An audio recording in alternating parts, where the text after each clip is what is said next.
যে উত্তরাঞ্চলে কিছুদিন আগে এক বুক আশা নিয়ে ঘরে ফিরেছিলেন বাস্তুচ্যুত ফিলিস্তিনিরা, সেখানেই এখন হতে হলো লাশ।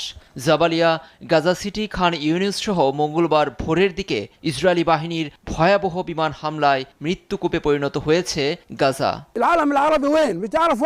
কোথায় আরব বিশ্ব, কোথায় মুসলিম বিশ্ব নেতারা?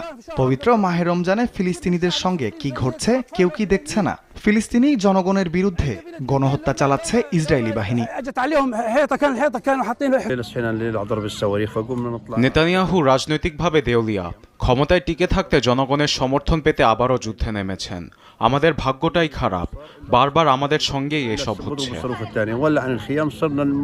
মঙ্গলবার ভোরের দিকে হামলার পর হাসপাতালগুলোতে যেন তিল ধারণের ঠাঁই নেই, চিকিৎসা দেওয়ার মতো নেই পর্যাপ্ত সরঞ্জাম। এতে বাড়ছে লাশের মিছিল।